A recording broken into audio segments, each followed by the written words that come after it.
Signore e signori, benvenuti a questa pomeriggio serata, diciamo, in ricordo di Zanzotto. Andrea Zanzotto, un anno dopo, cosa ci manca, cosa ci resta?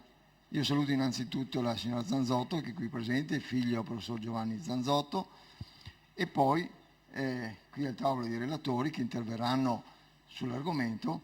Ringrazio l'assessore Tiziana Agostini del Comune di Venezia e Gianfranco Bettin, che anche ha conosciuto personalmente Andrea Zanzotto, e poi la professoressa Silvana Tamiazzo Goldman, il professor Silvio Ramat e il professor Francesco Vallerani, che appunto ciascuno col suo intervento porterà alla luce alcuni aspetti della figura di Zanzotto, che peraltro è stato qui ricordato con una mostra, con una conferenza. È stato celebrato il suo nome e il suo ricordo con la commemorazione da parte di Patrizia Valduga, molto bella, che è adesso in corso di pubblicazione, che quindi speriamo di far comparire presto.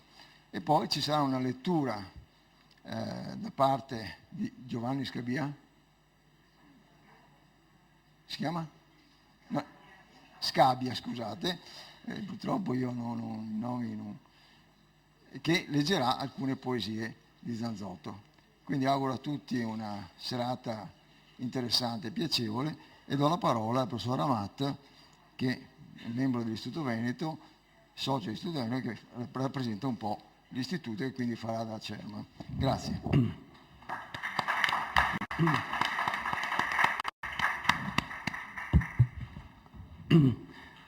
Buonasera anche da parte mia, da parte nostra. E non è un compito difficile quello che il Presidente dell'Istituto mi affida, semplicemente volevo dire che ci siamo dati un tempo abbastanza limitato per poter, insomma, più che altro far rimbalzare quello che diremo dall'uno all'altro senza dilungarci troppo e quindi lasciando poi eventualmente a supplementi di osservazioni se ne rimarrà il tempo. Ma innanzitutto volevo appunto a questo tavolo dare la parola a Tiziana Agostini, assessore alle attività culturali del Comune di Venezia, che dirà certamente qualcosa su Zanzotto e sulla circostanza che ci ha raccolti qui. Buongiorno a tutti, anzi buonasera. La presenza di questo folto pubblico già restituisce il valore di Andrea Zanzotto dentro questa città e anche l'affetto nei suoi confronti.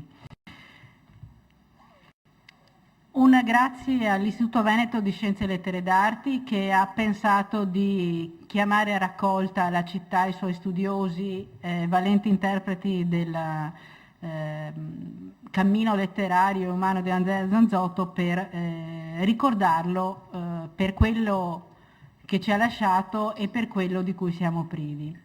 È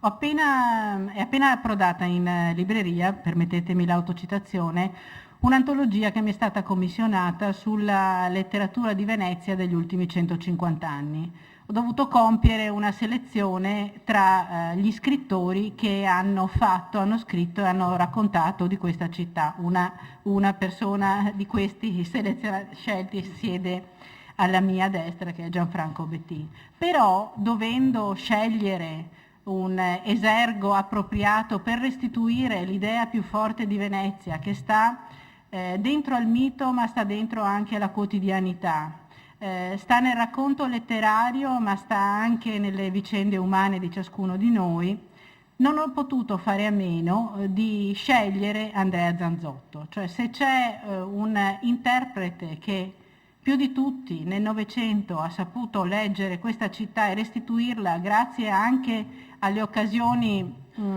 fortuite e fortunate, pensate al Casanova di Fellini e quindi a quel testo che poi è stato raccolto in Filò, che parla di Venezia, e parla di Venezia come Venusia, parla di Venezia come una bellezza assoluta, ma anche come memoria antica e quindi riferimento alla grande madre Reitia. Ecco, Zanzotto ci ha lasciato, e questo non ci viene tolto per fortuna, nelle derive della storia e del tempo, non ci viene tolto tutto quello che egli ha saputo fare e dire per interpretare questa città così complessa, ma allo stesso tempo così semplice, così umana e così raffinata. Zanzotto in qualche maniera rappresenta anche quest'anima di Venezia, anche se la sua formazione viene dal solighese, viene dal contatto con la natura, e un contatto con la natura che viene sublimato attraverso la ricerca letteraria e il racconto letterario. Tutto questo sempre rimane, ma dobbiamo dire che cosa ci manca. Mi verrebbe davvero di rompere la formalità istituzionale e dirvi: a me di Zanzotto manca quell'orpo che ogni tanto, con cui ogni tanto sbottava di fronte ad un problema, di fronte ad un imprevisto. Mi manca e ci manca anche il suo sguardo costante sulla realtà, nelle sue trasformazioni e nelle sue contraddizioni.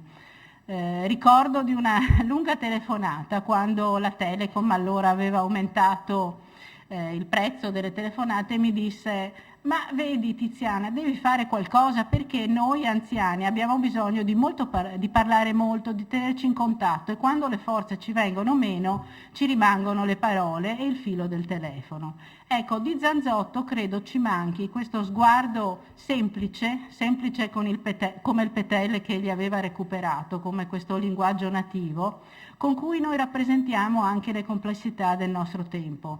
Ci manca questo suo essere apparentemente burbero per obbligarci a dare il meglio di noi stessi, per confermarci nelle nostre convinzioni, per dire davvero se quello che andavamo dicendo, noi che siamo impegnati nell'agone della politica, aveva senso oltre che per noi anche per un'intera comunità.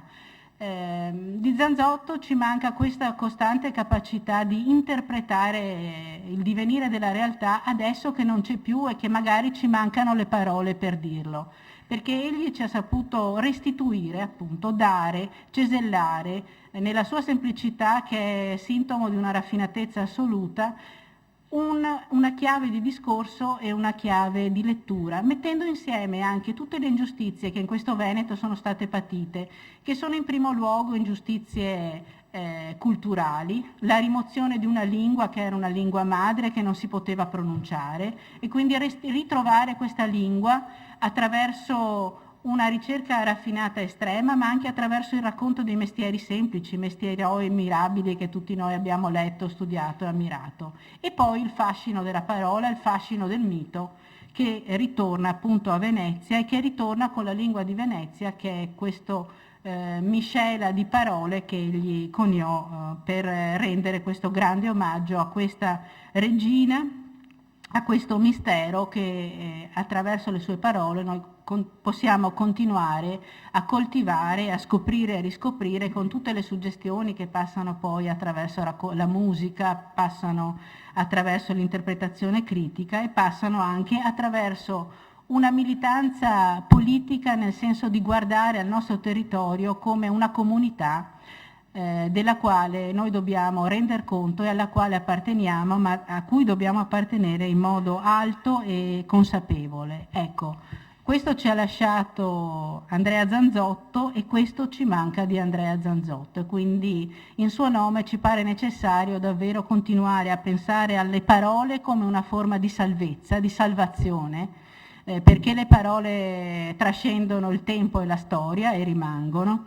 e perché le parole ci dicono la verità delle cose, anche se viviamo in un tempo di mistificazione, una mistificazione etica, una mistificazione di linguaggio e una mistificazione, o se volete, delle cose. Ecco, mi pare che tornare a Zanzotto e stare con Zanzotto significhi ritrovare il senso della nostra esistenza e della nostra Venezia. E questo ci rimane e questo contemporaneamente ci manca.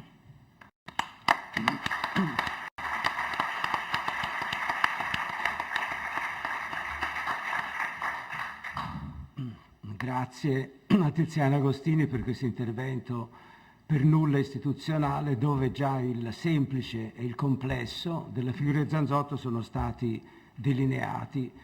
Adesso la parola a Gianfranco Bettin, anche lui responsabile di un assessorato, scrittore e certamente anche l'autore di anche lui di un ricordo, molti ricordi personali legati alla figura di Andrea Zanzotto.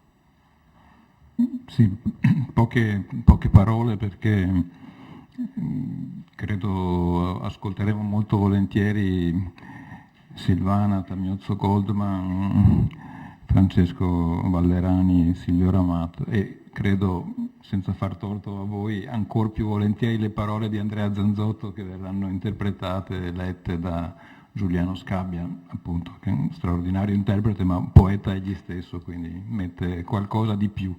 Approfitto per segnalare un suo delizioso e commovente ritrattino di Andrea Zanzotto in un libro da poco uscito dedicato alla poesia che si chiama Il Tremito, e con una paginetta ci restituisce una immagine, un ricordo di Andrea Zanzotto veramente belli, insomma. Proprio l'Andrea a cui faceva riferimento Tiziana Agostini, legato alla lingua originaria, agli elementi semplici. Però penso che tra le cose che ci restano, le cose che ci mancano, ognuno di noi sa quali siano, che hanno più a che fare col rapporto diretto, no? La persona.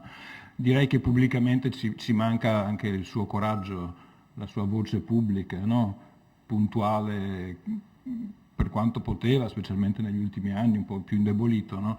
Raccontare cosa vedeva accadere del nostro paesaggio, del nostro territorio. Da questo punto di vista è stato un maestro per molti, anche per molti giovani, un maestro riscoperto soprattutto negli ultimi 10 o 15 anni. Man mano che il territorio, il paesaggio venivano snaturati, stravolti, più la sua poesia, la sua voce, anche al di fuori dello stretto poetico, ma sempre con quell'intensità poetica che sappiamo non lo abbandonava mai, parlava. Questo certamente ci manca perché non lo può fare, però ci restano tante cose, no? Le parole. Personalmente vorrei sottolineare una cosa che resta, depositata nei suoi testi.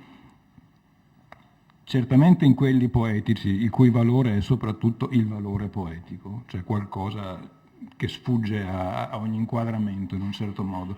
Però sia nei testi poetici che nelle prose, perfino nelle interviste, nella sua voce raccolta da, in quel caso, bravi giornalisti, ma era difficile non essere bravi con un interlocutore di quel tipo, è il senso di un'intelligenza acutissima, un'intelligenza veramente rara, collegata a una ricchezza e complessità culturale capace di spaziare dalla botanica alla Lacan,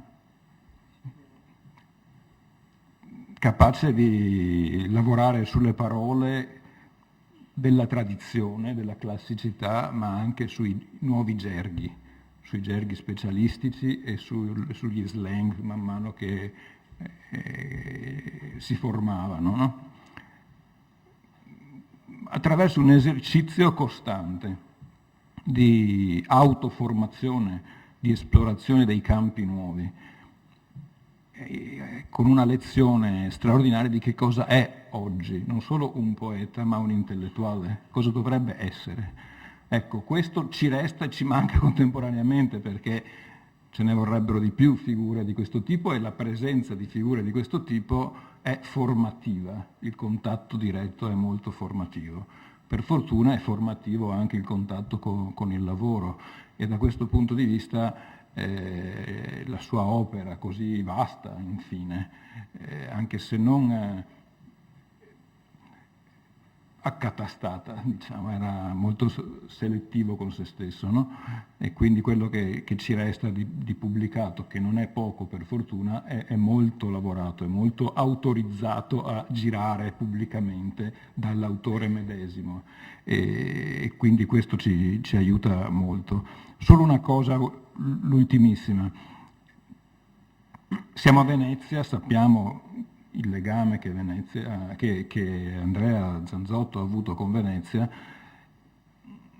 penso ricambiato da molti veneziani, e penso valga la pena sottolineare come lui sia stata una delle personalità che più ha capito Venezia. Il suo scritto Venezia forse è una delle cose più straordinarie, più rivelatrici su Venezia, è una guida a capire Venezia, a capirla, non a conoscerla e basta, a capire che cos'è.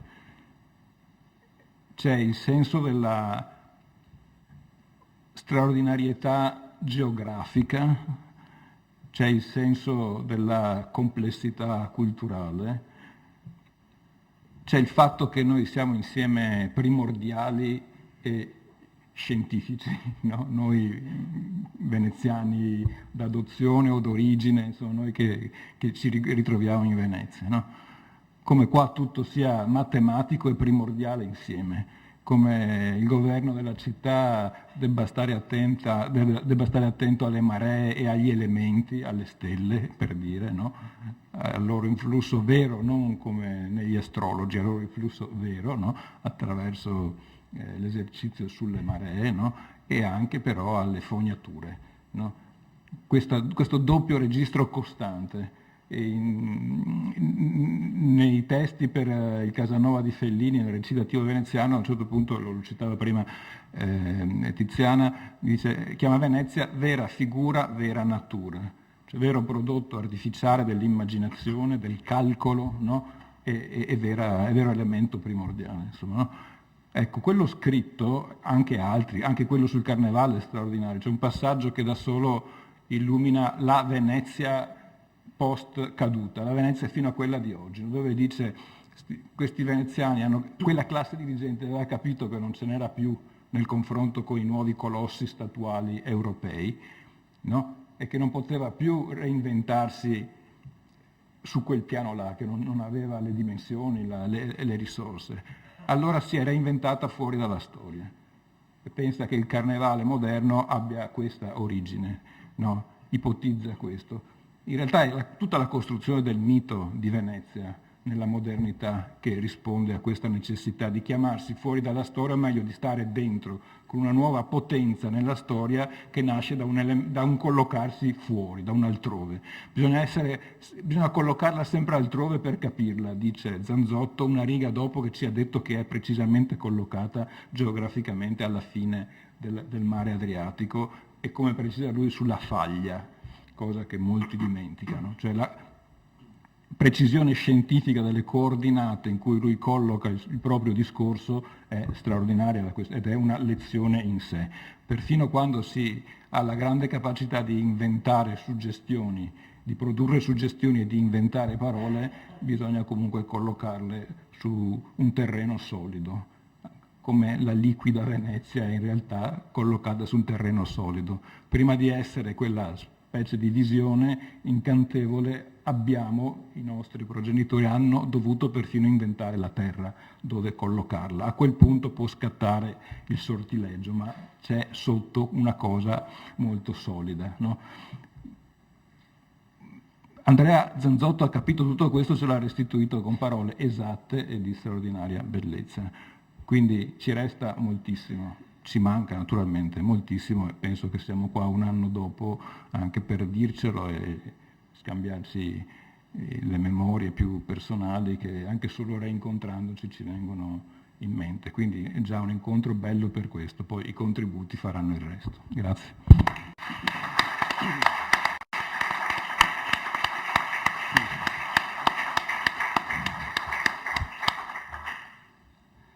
Siamo grati a Gianfranco Bettin per avere intanto ricordato la miscela tra lo Zanzotto che parlava di cose alte e lo Zanzotto che si applicava a problemi pratici. Io appunto ho ascoltato con molto piacere il ricordo di queste bellissime pagine che sono, se non sbaglio, del 76, su Venezia forse, e mi veniva in mente come contraltare, sempre a livelli elevati e non per niente di decorativo e di turistico, alla guida di Venezia che scrisse qualche decennio prima Diego Valeri, un poeta quanto mai dissimile, ma che Zanzotto, per ragioni in fondo non tanto difficili a penetrare, venerava addirittura. Aveva per Diego Valeri una ammirazione straordinaria e queste andrebbero veramente messe a volte a confronto, questo libretto di Diego Valeri e questa prosa che conclude, almeno nell'edizione che io ricordo, mondadoriana, il volume del 91, se non sbaglio, delle prose di Zanzotto, questo bellissimo Venezia forse. Ecco, quindi siamo già entrati abbondantemente attraverso così qualche fotogramma della persona anche nell'opera dell'autore che qui oggi ricordiamo, e vorrei adesso cedere la parola a Silvana Tamiozzo Goldman, che avrà anche la virtù di darci un'immagine. Noi la vedremo qui, spero. Sì, ecco, sì, non sì. dovremmo stare qua su. Benissimo. Allora, a te la parola. Grazie. Non è possibile dimenticare Andrea Zanzotto non solo come poeta, ma neppure come uomo, almeno per gli amici che hanno avuto la fortuna di inserirsi in un tratto della sua vita, frequentarlo, ascoltarlo, porgli domande, volergli bene. Ho pensato che in un'occasione come questa, forse la cosa più bella e utile che potevo offrire al pubblico per ricordarlo, fosse una breve carrellata di inediti e rari che ne mettesse in luce alcuni aspetti particolari. E poiché sono responsabile ormai da alcuni anni degli archivi delle carte del contemporaneo fondati con Francesco Bruni, allora direttore del CISVE, il CISVE è il Centro Interuniversitario di Studi Veneti che oggi è diretto dal professor Burgio, bene, ho pensato di intitolare questo rapido excursus che sto per mostrarvi, e devo ringraziare, se ci riuscirò, naturalmente tutto lo staff del CISVE, Veronica Gobbato in cima, ma anche Silvia Auroda, e insomma tutti quelli che lavorano nel nostro piccolo e operoso archivio. Questo excursus breve che mostrerò proprio in questa fantastica sede, che tra l'altro il 5 dicembre prossimo ospiterà una giornata di studio sul scrittore Carlo della Corte, Andrea Zanzotto, come vedete, nelle carte del contemporaneo al CISVE. Vi dico subito che 3 lettere che vi mostrerò sono state pubblicate nel numero monografico della rivista Autografo, interamente dedicata a Zanzotto, per la precisione il numero 46, uscito, se non ricordo male, pochi giorni prima che il poeta ci lasciasse. Autografo è la rivista, emanazione del Centro Manoscritti dell'Università di Pavia, fondato da Maria Corti, che ha acquisito e oggi possiede ancora il nucleo più consistente e prezioso delle carte del poeta, e che oggi è diretto da Maria Antonietta Grignani. Molte di queste carte, non tutte perché alcune sono arrivate dopo, io le avevo inviate in copia a Zanzotto, e come giusto ne invierò copia anche alla casa madre, cioè a Pavia. Come di recente ho letto una recensione su Repubblica, apparsa sul giornale Repubblica nel 31 ottobre scorso, a firma di Elena Stancanelli, la quale recensiva il volume inaudiano della corrispondenza di Elsa Morante, e diceva una cosa che mi ha colpito, diceva: l'epistolario di uno scrittore non è la sua biografia, è piuttosto un romanzo ulteriore. Nel nostro caso, vale a dire nel caso di un grandissimo, immenso poeta che ha scritto anche racconti, come è stato ricordato, mi piace pensare che queste carte che farò sfilare velocissimamente, vi farò dare solo un po' un assaggio per voi, rassomiglino come funzione, direi più, ai raccontini delle prose sull'altopiano di Andrea Zanzotto, così apparentemente laterali e così invece importanti sia in sé sia per capire certi suoi snodi poetici. Quando queste lettere e cartoline postali erano spuntate ad una nei nostri fondi come pepite raccolte nel greto di un fiume, ricordo che ne parlai ad un amico e collega scomparso, un amico e collega carissimo, scomparso recentemente, che per me resta uno dei più acuti studiosi della lingua della poesia di Andrea Zanzotto, vale a dire Luigi Milone. Gliene avevo mostrate alcune, era venuto a cercarmi, assentendo con la testa mi aveva detto: hai ragione, sai, sono proprio belle, nei loro interstizi passa un racconto laterale prezioso. E questo è vero, soprattutto se pensiamo che, fatta eccezione per Pasinetti, al quale all'inizio Zanzotto si rivolge con una certa cerimoniosità, le altre, degli altri fondi, sono come dire più liberi, adesso ve li racconto, e confidenziali, come appunto una conversazione intelligente tra amici. Devo dire, noi abbiamo 4 fondi, al Cisve, Calzavara, Pasinetti, Pizzinato e adesso quello di Della Corte. Devo dire che per me dei nostri 4 fondi resta inspiegabile che siano assenti qualsiasi traccia di lettere o di biglietti nel fondo Calzavara. Si conoscevano poco ma si frequentavano, sul dialetto si erano ben confrontati. Perché questa cancellazione? Dove sono finite? Le ha forse distrutte Calzavara, che teneva tutto, anche i biglietti del tram, come ben sa Anna Rinaldin, che allora aveva curato l'archivio? Difficile pensare che non si fossero scritti neppure un biglietto, non certo cancellate dagli eredi Marco e Pervinca Calzavara, persone squisite e precise che hanno donato l'intero fondo perché il loro caro continuasse a vivere e a essere stimolo di studi e ricerche organiche per i giovani studiosi. Insomma, continueremo a cercare. Le altre lettere appartengono ai fondi Pier Maria Pasinetti, Armando Pizzinato, Carlo Della Corte. Gli estremi cronologici sono entrambi nelle 3 missive del fondo Pasinetti, cioè dal 52, che è la lettera più interessante del fondo Pasinetti, in cui Zanzotto gli chiede il riscontro dell'arrivo di Dietro il paesaggio, il suo primo libro, mandatogli negli State, e poi in questa lettera tra l'altro c'è un importantissimo passaggio proprio sul suo legame con l'ermetismo. E l'ultima lettera che abbiamo è del 2003, 26 giugno, in cui gli fa gli auguri per i 90 anni di Pier Maria.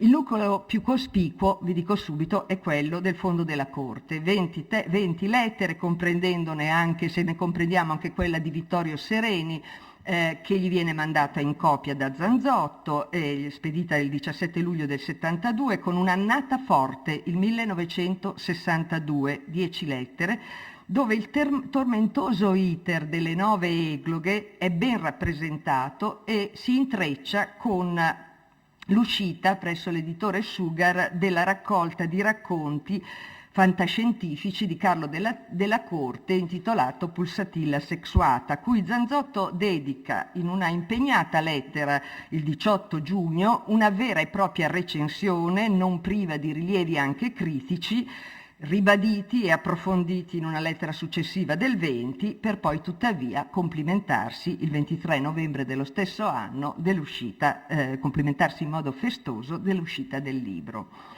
In questo nucleo di corrispondenza, vi segnalo solo questo, sarò molto breve, ho quasi finito, poi vi faccio sfilare se riesco. In questo nucleo di corrispondenza Zanzotto tocca nuclei nevralgici del suo iter, come per esempio il rapporto con i novissimi.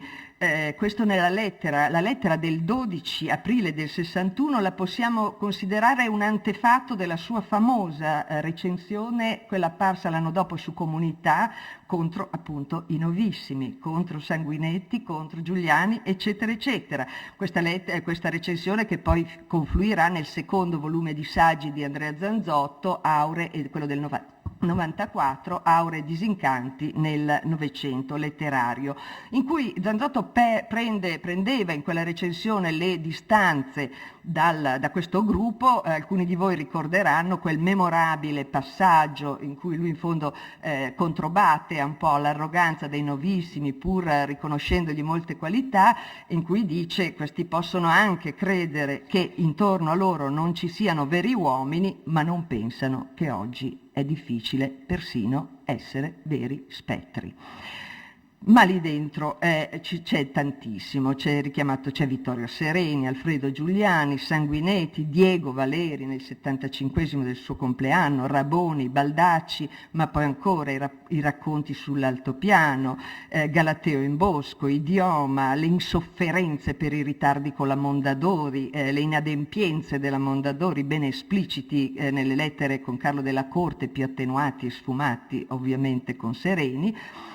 e insomma c'è tanto. I 3 documenti, 3 solo nel fondo Pizzinato, uno del 75, 2 dell'84, sono però importantissimi, e non solo per il rapporto poesia-pittura, ma soprattutto per l'iter della famosa poesia Zauberkraft della raccolta Idioma, rapporto che ho avuto modo di studiare.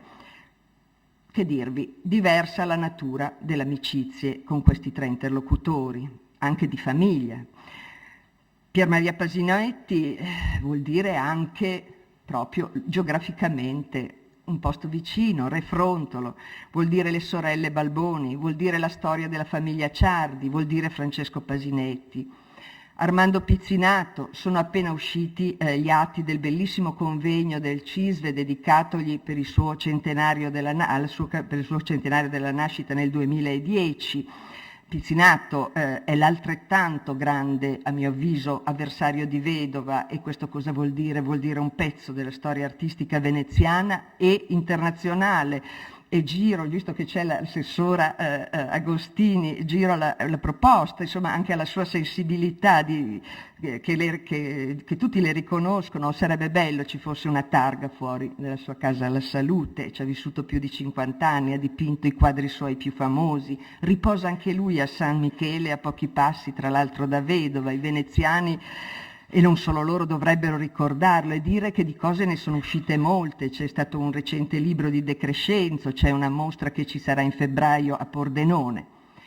Carlo Della Corte. Carlo Della Corte è lo scrittore, l'amico fidato, anche per le relazioni con la Mondadori, è un interlocutore attento, amico di famiglia, insomma, basterebbe quel "tu sei uno dei miei amici più cari" della lettera del 15 novembre del 91 per chiudere il discorso. Si potrebbe scrivere e raccontare molto, ma questa è un'altra storia che ci racconteremo in un'altra occasione.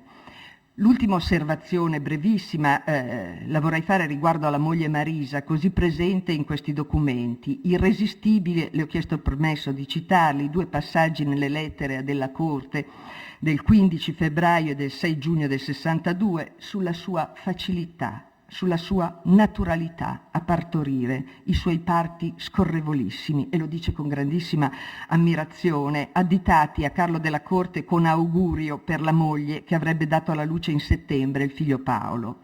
Marisa, presenza costante che anche qui in questi documenti si intravede, e non solo per le sue dolcissime e anche perentorie intrusioni in qualche missiva. Insomma, quando una vita finisce, comincia la sua storia. E nella storia di Andrea Zanzotto lei, io credo che resti la sua musa principale, dispettosa e fedele, ma anche la compagna libera e irrequieta di un'intera vita. E adesso vi faccio vedere, proprio nei 3 minuti che mi restano, i nostri documenti preziosissimi. Questo a fondo Pasinetti.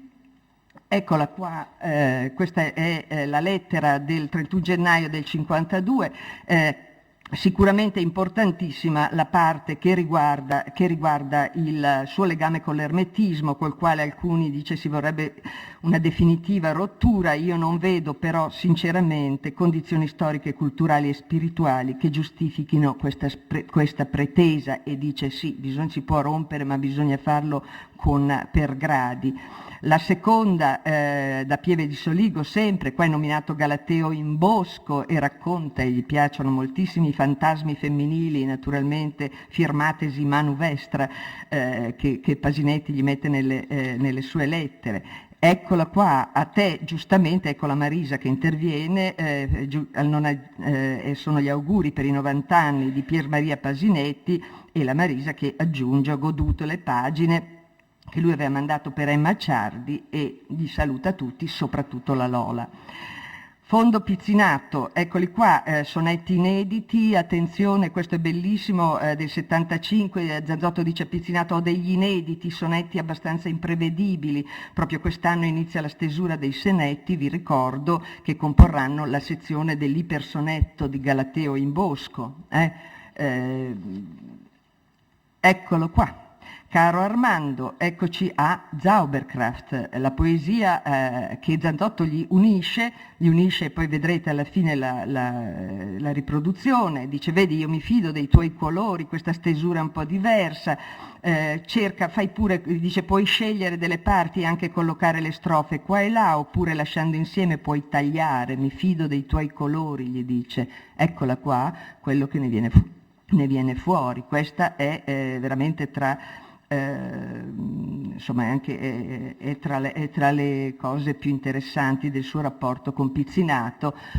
Poi Pizzinato gli scriverà, appunto, gli mandò la sua monografia e eccoli lì tutti e due insieme. Fondo della Corte, velocissima, qui 12 aprile 1961, questa è tra le più importanti, parla delle 9 egloghe e se vedete c'è la parte finale che ti sembra dei novissimi, nonostante le frasi truculente che Sanguinetti mi dedica nel suo saggio Cornice, io resto del mio parere, resto tenacemente convinto che non si possa sul serio essere schizofrenici o dire con amore e con gusto cose di questa età schizofrenica.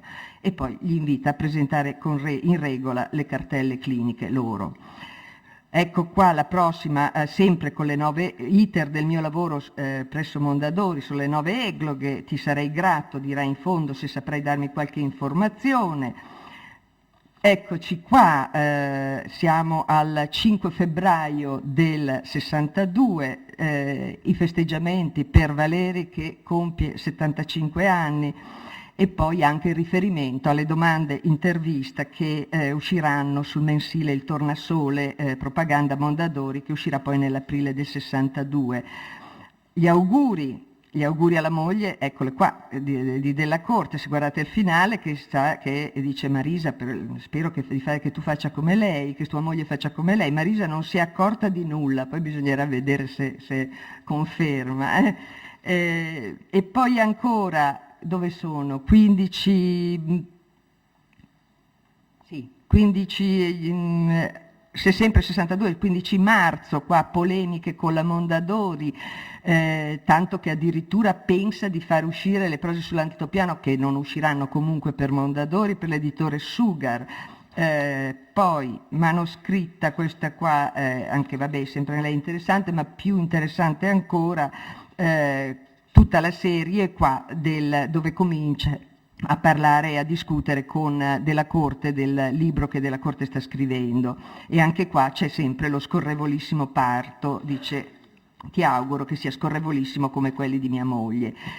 Eccola, questa qua è una lettera molto importante, resto con un'impressione di perplessità, è una vera e propria recensione molto critica, molto diciamo anche un po' pungente, devo dire. A un certo punto gli dice: pensa alla impegnativa epigrafe di Solmi, comunque le pubblicheremo, quindi le potrete vedere penso tra non tantissimo.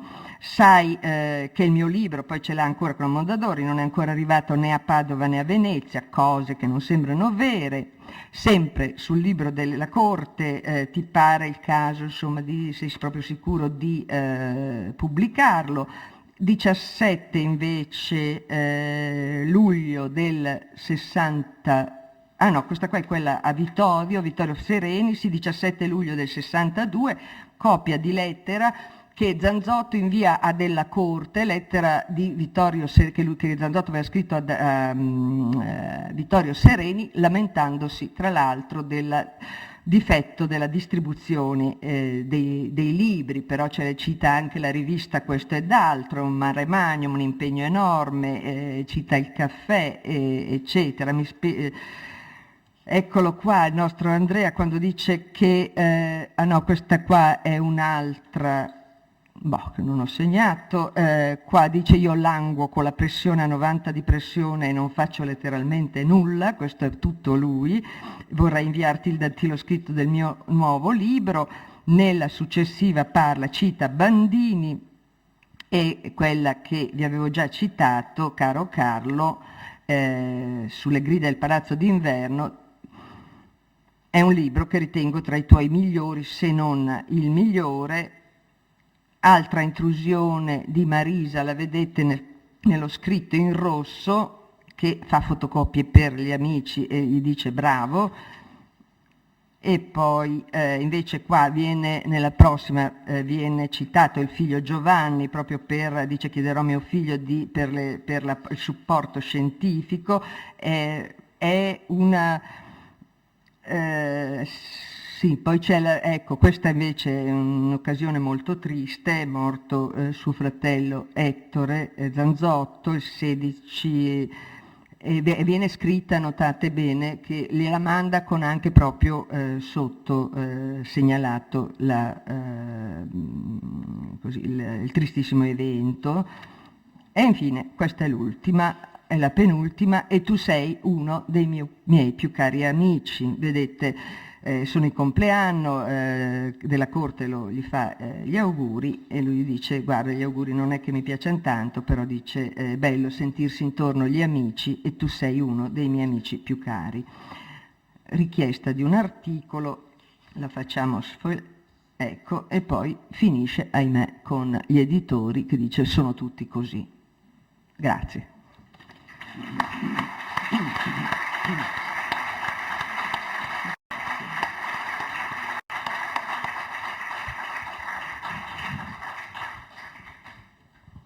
Restiamo naturalmente molto curiosi di vedere il complesso di questo materiale, anche perché molti dei nomi che sono stati, diciamo, intrecciati a quello di Andrea Zanzotto, da Carlo Della Corte a Piermaria Pasinetti, sono nomi di persone che molti di noi hanno incontrato e conosciuto abbastanza a fondo. Quindi grazie a Silvana Tamiozzo Goldman. Ora la parola a Francesco Ballerani che appunto... Buonasera a questo folto pubblico che veramente mi fa piacere far capire che ci manca, ci resta, insomma, è una bella testimonianza. Ringrazio innanzitutto Giovanni per avermi invitato a partecipare a questo incontro che mi onora davvero, anche perché ho conosciuto Zanzotto in tempi molto recenti. Qui do alcune coordinate temporali, credo fosse il 2002 quando attraverso il gruppo Giardino Storico dell'Università di Padova fu invitato Zanzotto a parlare di paesaggio, a parlare certamente in un modo più culturale, in un modo per capire l'estetica del paesaggio in relazione alle sue liriche. Si parlava anche dell'estetica di Rosario Assunto e qui devo... confessare che da quei giorni lì, da quell'incontro, si è avviato una sorta di mini cenacolo tra alcuni componenti del gruppo Giardino Storico, che voglio qui ricordare, soprattutto Giuliana Baldan che ci ha lasciato, Antonella Pietrogrande, Luciano Morbiato, e qui entra in gioco subito Marisa, in quanto di quella mini cenacolo che ci si trovava tra le colline e Padova, tra le colline del Prosecco cosiddette, abbiamo avviato, sì, non molto frequente i nostri incontri, però una sorta di riflessione sui temi della geografia, della letteratura, quindi questo rapporto piuttosto significativo, con anche una tradizione di narratori veneti. So che emergevano una sorta di analisi di quello che è stato scritto da Guido Piovene, da Comisso, da Parise, soprattutto per tentare di capire quello che stava accadendo al paesaggio veneto. Anzi, era già accaduto, ma dal 2002 in poi le dinamiche hanno preso una piega, una velocità, un aumento frenetico soprattutto di ciò che con Andrea si discuteva, del consumo di paesaggio, di suolo, queste sue istanze ecologiche piuttosto vigorose e forti. Lui parlava spesso di crisi climatica. Ricordo che nel 2003 siamo spesso capitati a casa sua. 2003, per chi non ha memoria lunga, fu un anno emblematico negli annali della climatologia, della storia del clima. Quindi temperature elevate, siccità, insomma, un momento epocale. Quello che emerge per me era l'avvicinamento a Zanzotto era stato ovviamente, prima di conoscerlo, fu un grande onore, è ovvio, tramite questa, ed è stato facilitato dalla sua semplicità, per cui accogliere un perfetto sconosciuto come potevo essere io nella sua casa, grazie certamente anche a alcuni assonanze che ci univano, soprattutto a riguardo di questo tentativo di affrontare una lettura ragionata, una lettura razionale sulle dinamiche che stavano toccando pesantemente non solo il paesaggio veneto, ma tutto il paesaggio italiano. Io ero partito da una breve stesura di prosa premessa all'abitazione, in cui si avevano delle prime riflessioni su cos'era il fenomeno della nuova edilizia. Negli anni 60 il riscatto dalla famiglia patriarcale, una sorta di restituzione di una dignità esistenziale alle famiglie che hanno passato la distruzione della guerra e poi soprattutto gli effetti della famiglia contadina patriarcale. Dobbiamo spogliarla dalla visione aulica e vedere che in effetti questa famiglia patriarcale era luogo di oppressione, luoghi di qualcosa di tutt'altro che aulico e arcadico, era veramente, insomma, questo giusto riscatto dell'abitazione aveva una premessa piuttosto virtuosa, positiva. Quel testo mi ha fatto capire subito la percezione autobiografica che Andrea vi ha versato, ma anche ho colto degli strumenti per leggere il suo spazio vissuto. Quindi quella geografia umanistica che proprio in quegli anni, negli anni fino agli 60-70, nella realtà accademica anglosassone, stava un po' riscattando la parte della soggettività, quindi una geografia, si parlava di geografie private, di autobiografie territoriali in quegli anni, quindi cosa di meglio che utilizzare per esempio i testi letterari. Quindi ecco, questa visione, anche la critica letteraria è arrivata dopo, nell'interessamento del paesaggio, delle forme geografiche, del radicamento, di come la scrittura, la narrazione potesse essere piuttosto significativa per un'interpretazione anche geoambientale. Io negli anni '80 mi ero occupato soprattutto di Polito Nievo, quindi i luoghi di Nievo, i luoghi, paesaggi nieviani, pasoliniani, questa perfetta sovrapposizione di tematiche che ho esteso a Romano Pascutto, quindi tutta la linea della destra tagliamento fino ad Hemingway, perché no? Anche Hemingway si era occupato di quei territori di bonifica, poi c'era anche 90, quindi però ci spostavamo un po' più verso occidente, tant'è che emergeva un approccio piuttosto significativo da parte di Andrea. A me aveva colpito le sue illuminazioni geopoetiche, molto più vivide, più pregnanti, più efficaci, più taglienti nelle liriche, anche se in effetti alcuni scritti di prosa servivano a capire un'urgenza che proprio in quegli anni, e grazie, devo tirare in ballo anche la combattività e l'insistenza talvolta non facile da governare di Marisa, che partendo appunto dal gruppo del lavoro dei giardini storici abbiamo tentato, grazie anche utilizzando i testi di Andrea, ma soprattutto quando ci trovavamo insieme a casa sua o quando ci si trovava in occasione degli inviti frequenti che noi facevamo perché venisse a presentare alcuni suoi pensieri, alcuni suoi discorsi a questo gruppo di lavoro che era quello del giardino storico. Insomma, ci si è impegnati in un processo di decostruzione del miracolo economico. Era veramente sorprendente la difficoltà. Le spiegazioni dei cosiddetti scienziati, quindi economisti, urbanisti, storici dell'architettura, erano incomplete, mancava la visione di un qualcosa che sfuggiva all'analisi puramente euclidea, numerica dei dati fisici, delle misurazioni della superficie del suolo consumato. Mancava il movente antropologico. In pratica abbiamo trovato, si parlava anche di questa intuizione che aveva già negli anni 60 espresso Pasolini, questa famosa mutazione antropologica, ma che avevamo visto anche nel famoso Viaggio in Italia di Guido Piovene. Molte premesse che poi tornano tutt'oggi utili nell'interpretare cosa è accaduto negli anni del miracolo economico, ma ci servono ancora oggi. Ci sono dei brani che sono illuminanti e se ne parlava con Andrea dicendo anche: ma leggete anche Leonardo Borgese, Antonio Cederna. oppure i primi scritti dei primi, scusate il gioco di parole, iscritti di Italia Nostra. E io avevo detto, ma forse allora potrebbe andare bene anche Beppi Mazzotti, la sua battaglia per le ville venete, gli scritti di Beppi Mazzotti, perché no? Insomma, c'è un panorama di persone che si sono veramente spese in un deserto di indignazione, perché adesso, dal 2002-2003 in poi, dall'ultimo censimento dei comitati, chiamiamoli ambientali, di gente sensibile, il numero è sorprendentemente cresciuto. Quindi rispetto agli anni 60-70, ora si parla di oltre 300 comitati. E qui verrò a raccontarvi il rapporto di Andrea Zanzotto con i comitati.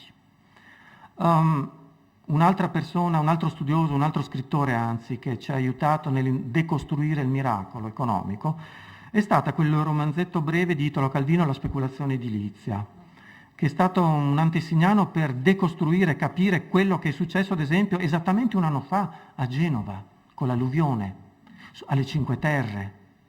Noi le radici di quel dissesto idrogeologico lo troviamo nelle pagine di uno scrittore. Capite l'assurdità? Non bastano più gli ingegneri idraulici, i pianificatori urbanisti, è molto più utile una lettura di un poeta. È quello che io vo dicendo da anni, soprattutto traendo ispirazione epistemologica presso ciò che stanno facendo i nordamericani, su questa geografia umanistica, quindi restituire dignità esplicativa alle percezioni di chi subisce gli interventi territoriali, che non hanno magari l'abilità geopoetica di esprimerlo in versi. Però mi colpisce per esempio una raccolta di poeti neri di Soweto a Johannesburg, certamente non poeti, ma le loro canzoni di protesta, le loro liriche che esprimono un devastante rapporto con i luoghi in via di distruzione, ci riportano strettamente alla sensibilità di Andrea. Quindi, vedete, è una lezione che ci manca lui, ma questa sua lezione esiste, perché è stata divulgata, è stata promossa, è stata approfondita da schiere di giovani studiosi, anche modesti, se consideriamo cioè i laureati, parlo dei quadriennali, delle vecchie care lauree quadriennali. L'apprendistato ambientalista di Zanzotto si è formato proprio in quegli anni, negli anni 60, ben prima dell'anno mondiale della natura del 1970, ben prima della crisi petrolifera del 1973. Credo forse che la catastrofe del Vajont, l'alluvione del 66, abbia giocato un ruolo, io questo non, se ne è parlato molto diffusamente, però sarebbe bello vedere in qualche lettera, potrebbe essere interessante per capire questo suo ruolo.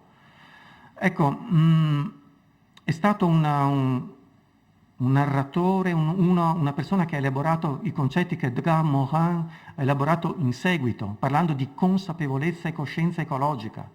Questo filosofo francese che ha divulgato l'ansia di capire cosa stava accadendo al creato.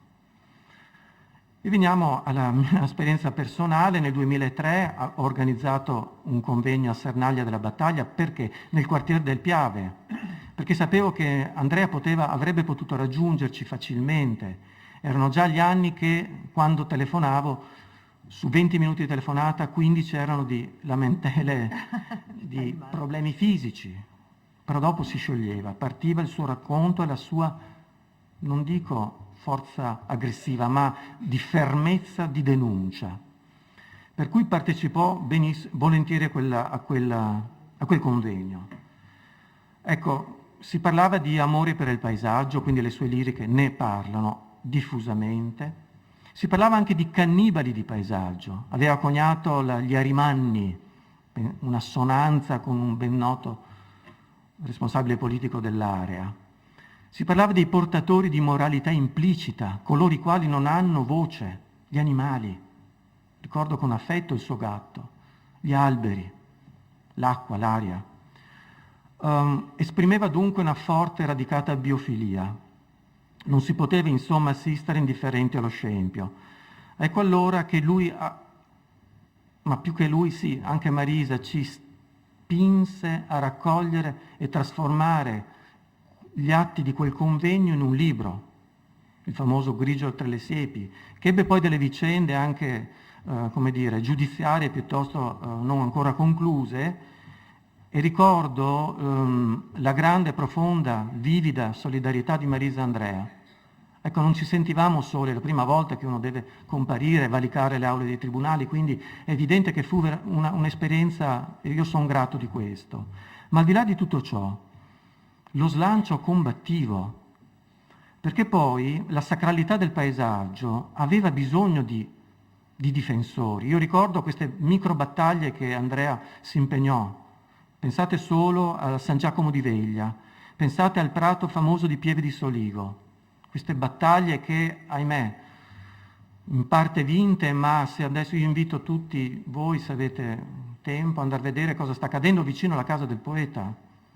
C'è un morso la famoso pianto della scavatrice di Pasolini, lo vediamo in azione.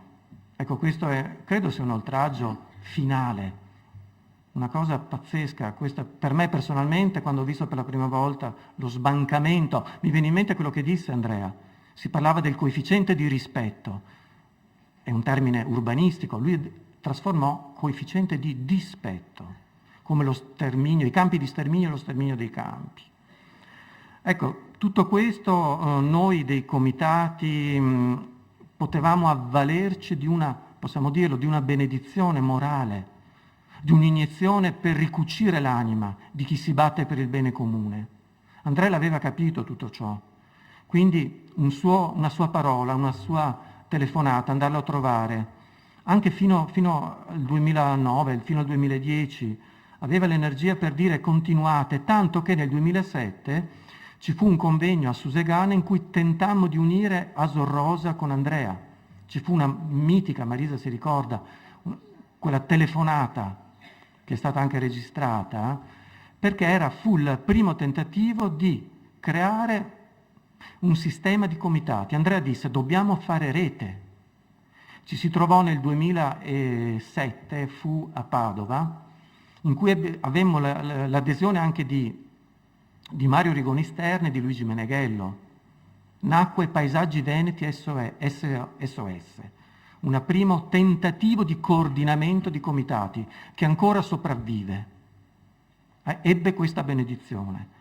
Ecco, tutto ciò, e lui disse, adesso, se non ricordo male, se questo è un fuocherello, speriamo che sia un fuoco che scaldi le coscienze, questa spinta a muovere l'impegno civile venivamo da anni e tuttora veniamo da anni di totale cementificazione delle menti, una perdita di memoria di quello che eravamo. Infine, questi anni di crisi hanno un po' frenato la devastazione del paesaggio, però, attenzione, attraverso l'uso retorico di questa mancanza di occupazione, di lavoro, non vorrei che tutto fosse lecito, che giustificasse qualunque intervento.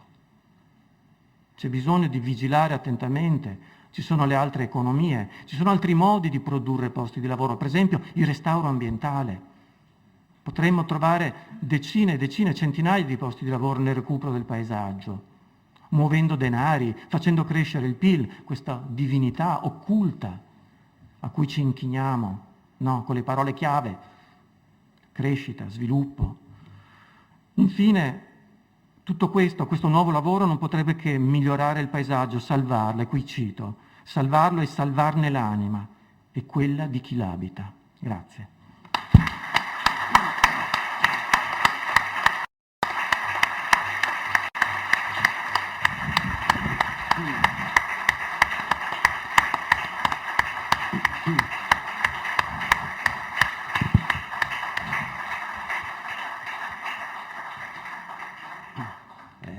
Il favore che ha riscosso questo intervento di Vallerani, questa testimonianza, dice che le cose di cui ci ha messo a parte non erano affatto estranee alla fisionomia e non erano neanche estranei alla sua statura di scrittore.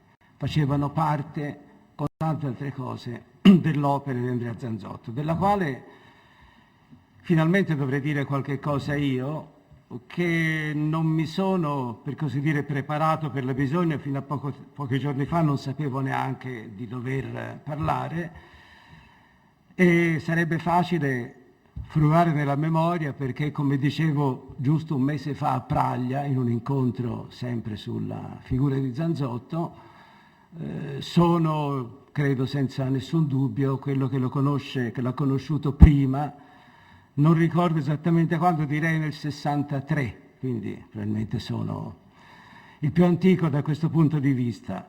Ma per legare la mia modestissima biografia alla vita della poesia di Zanzotto, per dire qualcosa che possa interessare anche il pubblico di oggi, ecco, vorrei dire che è stato ricordato prima un documento epistolare in cui Zanzotto veniva, per così dire, sollecitato a staccarsi dalla tradizione ermetica, una tradizione della quale io nella mia giovinezza mi sono anche inebriato, facendomi, per così dire, lo storico di quel movimento e di quei personaggi che erano a volte anche dei grandi scrittori. Ebbene, direi che Zanzotto, in un libro in particolare, in quello che mi è più caro, come ciascuno di noi ama complessivamente un autore, ma dagli autori antichi ai moderni, no? È sempre un libro particolarmente caro. Direi che è un libro come Vocativo, uscito nel 1957, un libro nel quale si vede benissimo, diciamo, ancora la coda, diciamo, dell'educazione ermetica, virgolettiamola pure, di Andrea Zanzotto, e lo slancio verso altri libri più complicati, più elaborati, a cominciare dal libro che è stato ricordato prima, uscito nel 62, cioè Le 9 Ecloghe. Ecco, io non sono un grande bibliofilo, non possiedo cose preziose, ma direi che se cerco di enucleare 3 documenti di particolare valore affettivo per me, una è una delle 50 copie di Xenia, un libro molto bruttino, uno squallido libro, con una dedica incredibile che per pudore non vi recito, dove il poeta mi si dice molto grato, Montale a me. Poi un autografo di una poesia dei Campi Elisi di Sinisgalli, poi una copia di Dietro il paesaggio che non è mia, ma che è in mia mano, e cioè la copia di Dietro il paesaggio che Zanzotto nel 1951 dedicò ad Alfonso Gatto. Gatto me la prestò perché mi serviva, poi Gatto è andato a Roma, è morto, il libro è rimasto in mano mia perché poteva finire anche in mani peggiori. È ben custodito, ma perché dico questo? Perché in questa dedica, con una grafia un pochino più larga, un pochino più grande di quella che scorreva davanti nel video e nello schermo davanti a voi, lui testimonia in maniera non convenzionale la riconoscenza nei confronti di una, e quello, dice, quanto ho imparato dalla sua poesia. Ed è vero, io appunto in Vocativo, che è un libro straordinario, che fra parentesi esce in un momento irripetibile, perché nello spazio di poche settimane, fra il maggio e il giugno del 57, escono Onore del vero di Luzzi, Le ceneri di Gramsci, ricordato en passant per Il pianto della scavatrice, e Vocativo, insomma, fra maggio e giugno, insomma, tutto questo, vero? Magari lì per lì non ce ne siamo accorti, ma dicevo, in questo libro noi troviamo, ad esempio, leggo appena una strofa, sono le quartine di I compagni corsi avanti, dove sei, se Diana già trasuda gemmante tra i notturni rami e invade delle ore il giro diafano e denuda terrori ebbri di foglie e di rugiade, non si capisce un granché, ma è bellissimo, no? Come appunto mi veniva in mente un brindisi di Luzzi, no? Ma l'Eterno addurranno irrigidite le chimere che inalano la sera sopra i tetti sublimi interrogando. Bellissimo, non so cosa vuol dire, è stupendo. e rimane stupenda anche dopo che l'ho capito e ho cercato di capirlo. Per dire, insomma, questo è il post-ermetismo, ma è così, non è una specie così di zavorra, no? Qualcosa che fa tutt'uno, così come a un certo punto, mentre da un lato si prepara una bucolica, donde di lì a poco le egloghe, no? Le 9 egloghe, lui scrive egloghe, no? Con la prima velare muta, la K, ma in questo stesso vocativo noi a un certo punto troviamo proprio il gusto della quartina che mi fa pensare a Gatto e magari, perché no, a Betocchi, poeta che non si rammenta più, ma che era, insomma, è fra i 10 grandi poeti del Novecento italiano, mettiamoli da parte, se dobbiamo scegliere.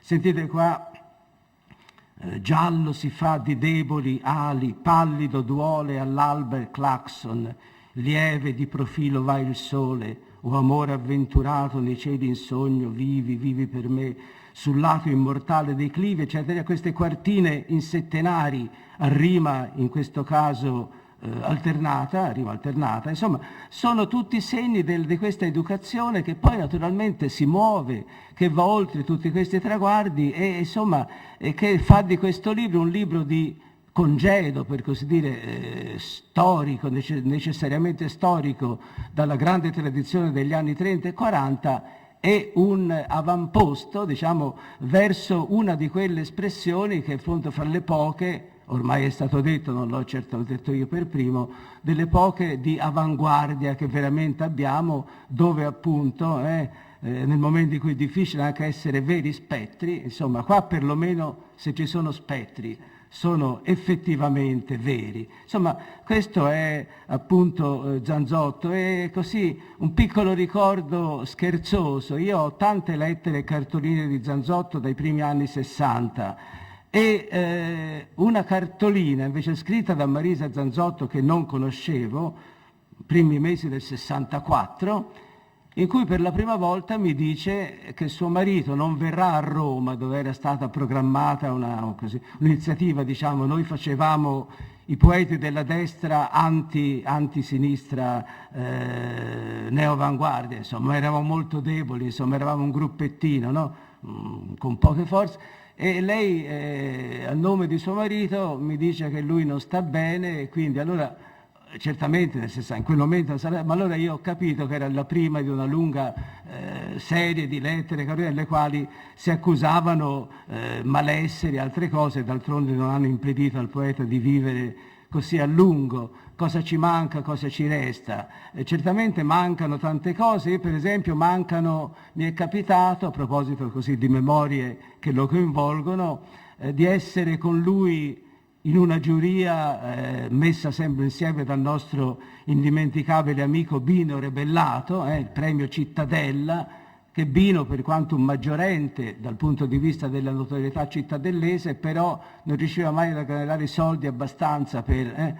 Poi credo che ci fosse un super gettone per Carlo Bo, presidente. Noi avevamo un gettone medio, ma insomma era difficile mettere tutto insieme, no? E mi ricordo appunto che con Andrea, dietro le quinte, lui fece così appunto che Bo, che arrivava così come un'aquila, si buttava sul gettone e poi spariva, no? Arrivava con l'autista dell'Università di Urbino, di cui era commissario direttore, no? E questo ci raccontavamo, e lui mimava molto bene l'aquila Carlo Bo, che si buttava la cosa. Era vero, ma era bellissimo, era un grande uomo Carlo Bo. Questi baroni non ci sono più purtroppo, ma erano anche degli uomini straordinari, e Zanzotto gli voleva bene. Ma anche poi le piccole giurie nella casa vostra, no? Appunto a Pieve di Soligo, di un piccolo premio a San Vito al Tagliamento, dove io ero stato nominato e subito cooptato come presidente, perché riusciva tutta una giuria di persone il cui cognome finiva in diminutivo: Guagnini, Giacomini, Naldini, Bandini, Zanzotto, sempre, io ero l'unico non diminutivo, e poi li tenevo a bada perché erano indisciplinati. Ma mi ricordo insomma che sono state delle simpatiche, anche animate discussioni di questa giuria di un premio che si svolgeva un anno sì e un anno no, credo esista ancora, ma io me ne sono venuto via. Ad ogni modo, ecco, qui veramente la capacità, insomma, in ogni momento di essere presente. Io per esempio ho un debole, io che non possiedo i dialetti, però un debole non per il dialetto del Filò, che francamente la cosa lì di Venezia mi è sempre piaciuta poco, dico la verità, ma invece un debole per la parte dialettale di idioma, di Misteroi e tutta la sezione dell'Ubisunt, Undeli, no? Quello mi sembra bellissimo. No, quello di cosa non mi è piaciuto, la cosa lì di cosa non mi è piaciuto neanche il film, sinceramente. Sono forse tra i pochi, ma appunto non voglio fare il Fantozzi della circostanza, no? Anche perché l'ho corasato anche in un grande film. Ma ecco, quindi insomma, questi ricordi, questo punteggiare, diciamo, anche della sua voce, della sua presenza, e soprattutto poi ritrovarla nella poesia, no? Ritrovare, insomma, in questo autore, insomma, è stata una cosa curiosa, insomma. Zanzotto per qualche anno è subentrato nella cattedra di Luzzi. In che senso lo dico, no? Quando morì il Carducci, il Pascoli e il D'Annunzio, Pascoli la cattedra ce l'aveva, quella universitaria, ma la cattedra di poeta patrio, di poeta magari anche tirtaico nazionale, facevano insomma gomitate, e poi alla fine vinse il D'Annunzio perché sopravvisse di tanti anni, di un quarto di secolo alla morte del Pascoli, no? Ma ecco, la cattedra di opinionista, no? Per cui qualunque cosa accadesse, prima diciamo Luzzi era il più ascoltato, anche perché ogni tanto in odore di Nobel, no? Tutti gli anni in ottobre anche lui era uno della bilancia, e quindi ogni anno a ottobre era molto triste e gli facevo gli auguri. Zanzotto ogni tanto si è detto, ma nessuno ci ha mai creduto, poi dopo il Nobel a Carlo Fo, è chiaro, a Dario Fo, nessuno ormai per molti decenni avrà il Nobel di scrittore italiano, ma dicevo ecco che questa capacità di ogni volta di centrare, no, il tema anche il più banale che gli venisse offerto alla sua riflessione con delle sentenze sempre molto moderate, in fondo molto dette in umiltà e semplicità, per alcuni anni diciamo, c'è stato questo sottentrare di Zanzotto. Ora temo che non abbiamo più nessuno che valga la pena di intervistare su questi fatti, e allora a maggior ragione noi teniamoci Vocativo e tutti gli altri libri, e teniamoci le memorie del nostro poeta, alla quale non smetteremo mai di volere un gran bene.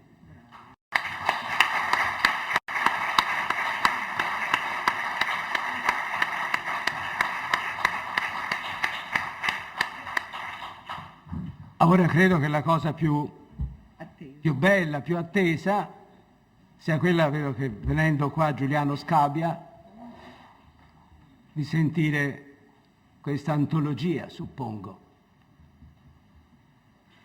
Che bravi che siete, ma che bravi, ma che bravi.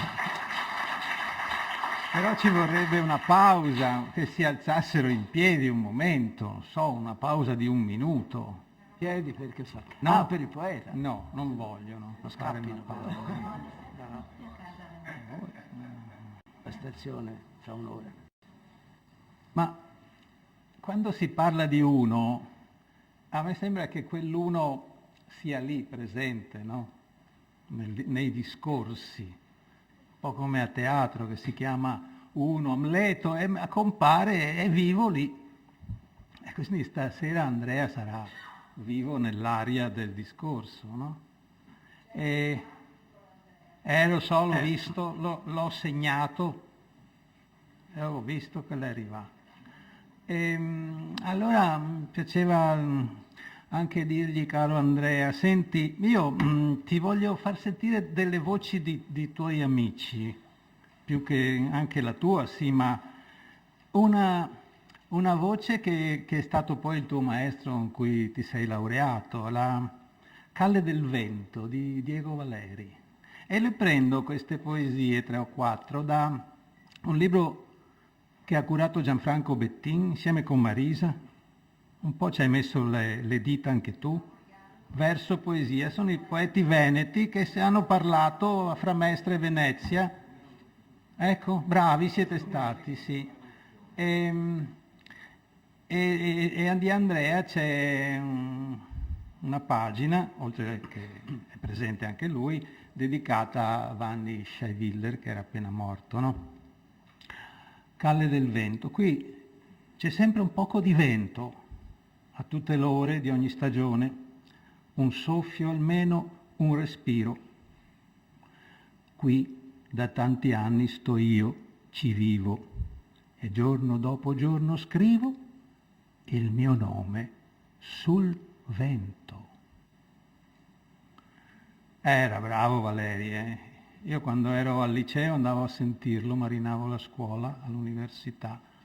E adesso una di un altro amico di Andrea, caro Andrea di Nando Bandini, che sta lì tutto rotto, un fiatin, a Vicenza, tutto rotto. Drio de a porta. Gesè un fuoco che va e non è ancora inverno. Noseo con la rota e becca il vero. Sta luce non si sa da dove che avviene. E stisso del camin si sfende e sciocca. Il vero scurla e non è ancora inverno.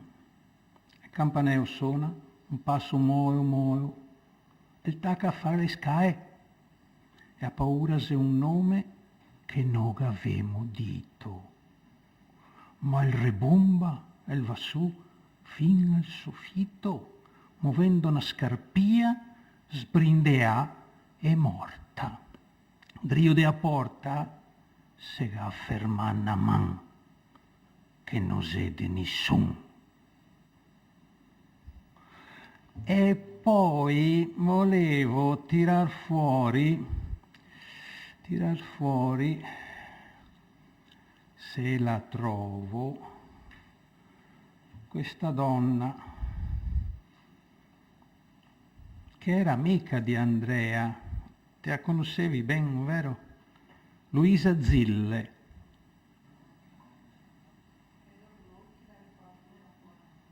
Luisa Zille, povera donna, grande intelligenza, io non l'ho conosciuta, ma l'ho vista accanto a Cozzi, lo storico, che è stato anche mio professore all'università. Amor me gacciapà del so bel viso, amor de mi sesoga nel sorriso. Amor ga semenà nel mio cuor pianto, amor ga buttà in terra il mio cuor franto. Se amor parò un ladro e tirano, amor me tien sempre in afano. Amor pi non me lascia rasonar, amor pi niente non me lascia far. Amor non lascia che mi staga in pace, amor me dice che i solavri tase, amor no vol che mi che diga niente, amor no vol che mi che staga arente, pietà gave de mi missier Ausonio, visto che amor me paga desto conio. E credo che sia forse l'ultima poesia questa, non so forse, perché poi è segnata 23-28 giugno 1989.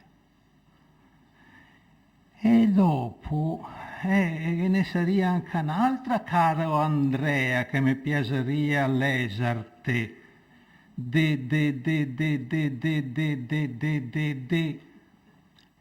de a Patricia Valduga che è amata, che è nera, che è attosa, pimata de così che non che ne. E quanto voleva bene questa donna al suo poeta, no? Se impazzisco non fatemi del male. Se sono stata una sentimentale, sempre cascata nello stesso errore, non fatemi del male, per favore, visto che, dato non so cosa, ecco, ci siamo, divento nervosa. È che li sento e che mi manca il fiato. Dato che alla fine, tutto sommato, io ho tentato, ho voluto tentare, e se ho sbagliato, cosa posso fare? E poi ve ne c'era un'altra che volevo leggere. Si è venuta la luna dentro, fin qua da me, e si è arrivata bianca sul bianco del cuscin. Era Giotti questo, era Virgilio Giotti. Ma io le dico perché secondo me Andrea si gode. E poi così viene fuori il libretto delle poesie di Cibotto. Ho detto, cosa ti pare Andrea? Non male, che c'era sto cagnetto di Cibotto, no? Di Cibotto, che lo portava a teatro, era il più grande spettatore di teatro, anche critico di teatro, della storia del teatro dal 500 a oggi, e la cagnetta fosca di Andrea Zanzotto, che ha visto tutti gli spettacoli in dialetto, in italiano, in tutte le lingue che ha visto. Lo sguardo più dolce che ho mai visto al mondo è quello della fosca, e a cagnoina de peo nero, razza inglese cocker spaniel, che mi fa ancora compagnia dopo tanti giorni, mesi e anni senza domandarmi mai niente. Ste bestie brave, di cui parlava Vallerani. Le bestie. E dopo che ne c'era anche un'altra, ma insomma, andiamo avanti. Ne c'era un'altra che mi piaceva, di Calzavara, ma adesso chissà dove l'ho messa questa qua, di Calzavara, dove si tonda e si sconde sempre, lei è un disgraziato Calzavara, si sconde, non lo trovo mica, no, Calzavara, sarà nell'indice, perché questa è molto bella, che volevo leggervi, eccola qua, pagina 35, c'è un tocchettino, perché lo stimava molto Andrea Calzavara, molto. I crompa a casa se voda, i crompa a roba e portane a casa, i tornane a casa non trova più niente, i crompa altra roba e portane a casa, i torna de nuovo, non trova più niente, i porta altra roba e a sera e inchioda, i torna da nuovo e a casa se voda. È bellissimo questo, è un capolavoro. È un capolavoro, che matto vedeva Calzavara, che matto. Ma se i poeti non si batti, chi sarisse i matti? E qui c'è una poesia di conglomerati che è tristissima, ma mi fa morire da ridere. E secondo me è una delle più comiche poesie della poesia del mondo. Sembra i fratelli Marx. Quella del 25 aprile. La conoscete, no? Vale la pena, perché invece nel finale è lì che viene fuori che anche dalla morte c'è questo slancio. Che bella questa musichetta, ce la godiamo. No, ma io sono favorevole al suono di tutti i cellulari. Ho fatto un'opera insieme con Carlo De Pirro, ho scritto il testo, alla Biennale l'abbiamo fatta, Messaggeri e Messaggini, che a un certo punto tutti i cellulari entravano nella musica, erano previsti, c'era una scena di tutti quei cellulari aperti, questo concerto, orchestra e telefonini. Perché no? Sono anime che parlano i cellulari, no? Anime. Tristissimi 25 aprile. Morti in piedi, sull'attenti, al cimitero, qualche osso perso per la strada. È di una comicità, scusate. I partigiani, no? Non l'avevo mai visto. Qualche osso perso per la strada, nel sole sfacciato freddo, o è lo stesso tutto raggi gamma? Noi sordi al 70%. Sentiamo gente che parla, come da un altro mondo. 5 pianeti occorrono alla fame dei terrestri, terroristi in favore della pletora.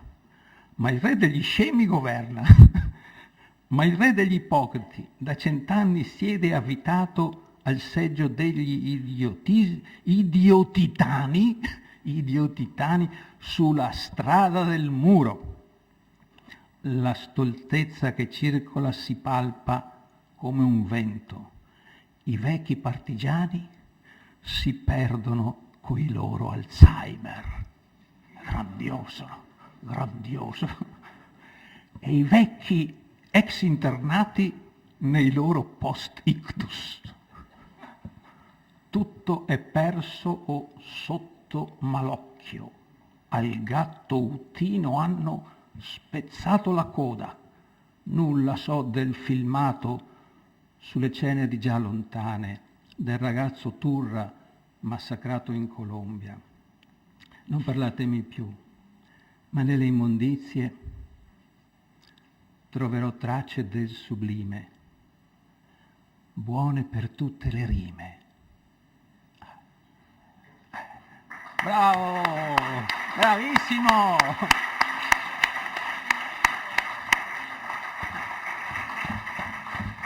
È la resurrezione malgrado tutto, malgrado tutto. Cosa dicevo quella? Princip Hoffnung, no? Principio speranza. Questo anche il più pessimista dei poeti, Leopardi, che non è vero che sei pessimista, è falso, è sbagliato. L'ho detto in un teatro l'altro giorno che avevano appena fatto le operette morali, è il più allegro poeta che io conosca. Vabbè, un po' paradossale, però ve lo dimostrerò. Caro Ramat, aspettati una freccia nel fianco. Io padovano, te fiorentino, che ha detto, parla italiano, ma che italiano? Lui parla un dialettaccio di Campo di Marte, quasi incomprensibile, altro che fiorentino illustre. To santo in carriera. Adesso, per chiudere, proverei a leggervi l'inizio di Filò. Stesso bon, perché ecco quel tono lì, per esempio all'inizio di Casanova, chi è l'attore che lo dice? No, mi sono dimenticato di chi è? No, quello che legge Filò. Per vedere la voce, no? Quello che legge Filò. Perché lì non si capisce niente, non si capisce nulla, però è intonato. E chissà come lo leggeva Andrea, non ho mai sentito. Retiais, senateis, sainateis, chissà come che si legge l'antico venetico, che poi ho inventato il ciodo, Ottofradeo. Fabio, sta Fabio?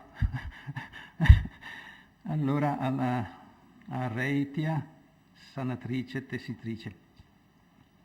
Che poi nell'edizione del Rusante il dialetto era nella parte sinistra, no?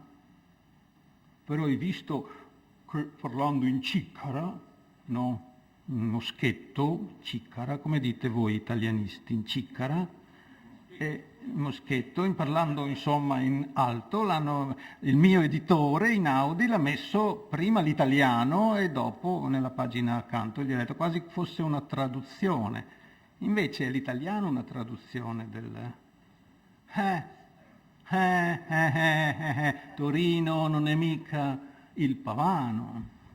Vera figura, vera natura, slansata in raggi come un'aurora, che tutti quanti te ne innamora.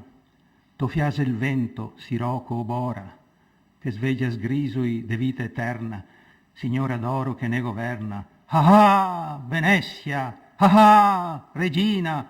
Ah, Venusia! Disse il doge. Veni, amica mea, columba mea, veni, sponsa, veni. Osculabor labia tua, ubera tua, dulciora vino. Veni, consurge nobis. Resecabo ligamina placente tue, ut fulgidior nobis nascaris. Oci de bissa, de basiissa, testa de fogo che già su impissa, nu te preghemo, sbrega su fora, nu te imploremo, tutto te implora, mostri tesora, vien su, tiremo tutti insieme, ti e nu, Venezia, Venissa, Venusia. testa santissima, piera e diamante, bocca che parla, rece che sente, mente che pensa divinamente. Vien su, futuro nostro, vien, dai, paranai, tananai, tatafai, sgorlemmo i sissi, misiemmo i sonai, ah, Venezia, ah, Vanegia, ah, Venusia. O come ti cressi, o luna dei busifondi, o come ti nasi, capelli blu e biondi, nu partì, ti par nu, e a gran marina no te sera più, e gran barene de ti se in laga, vien su, dragona de arsento, maga, ah, Venezia, ah, Venaga, ah, Venusia, putina perla, putina unica, che so ti fifine a tocuna, che so ti slimighi, che so ti bulighi, vien nell'erede, fane fortuna, dane in amor, e tua manina bea, fata penea, ah, Venezia, ah, Venulula, ah, Venusia. Anadiomene, Irecaene, spuma del mare, tira, compare, arca d'alleanza, imbraca co creanza, folgore amante, forza coemante, luce al suo primo vagito, feleva, godito, seno e sogno dell'alga, occhio che abbaia. Signora granda, testa che massa ne passa, che quasi ne schissa, dia dei sostegni, decese e paassi, dia dei taglie che su ne ti infissi, dia delle onde che le ne fa grassi, ne ingrassa de ogni grazia, dia Venezia, ah, Venezia, ah, Venassia, ah, Venusia. Guarda parona ste strasse, sti brassi, guarda tra i ori sti povarassi, butta sull'ocio, montete su, tirane su, nu da ti da nu, date da far per farne fruttar, frutti par tutto, par terra e par mar, ah, Venezia, ah, Frutagna, ah, Venusia.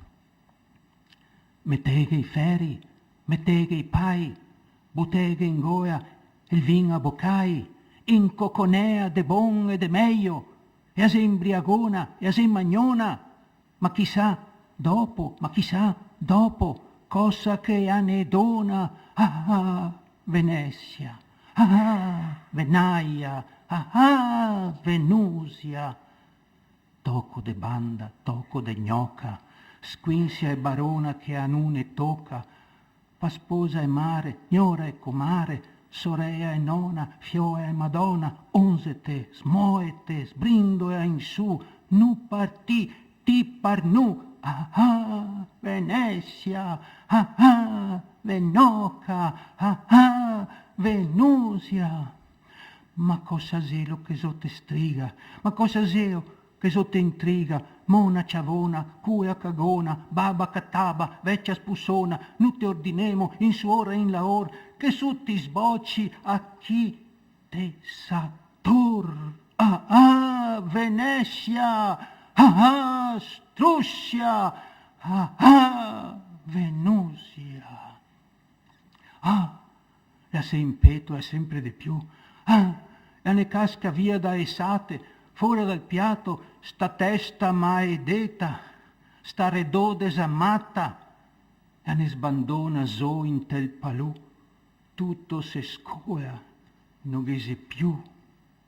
Ciò è a crepa, schrecklich, oddio, è smama, oddio, c'ho passato tutto quanto, malheur, è sbrissa, è smona, se scavessa, se distrude, se desfa, sacrev, Dio, cosa nasce, gefährlich, storsia, ciapea, impirea. Segnemose con la croce, che già era un crepo drento, lo ho sentito, non la vedemo più, tasi, non voglio saper niente, andiamo via subito, jamais vu une chose si morne, voltemo il cuore, via, disgrazie, ma non si sa, diremo il canton, eine Katastrophe, ma, mi viene un travaso di sangue. Dunkles Schicksal. Ma allora...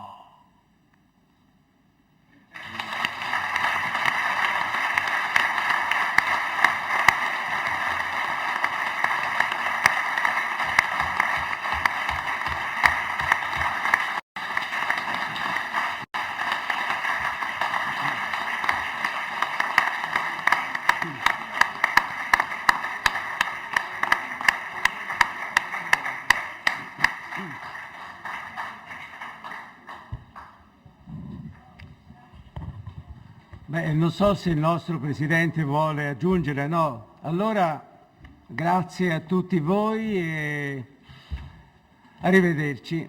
Buonasera.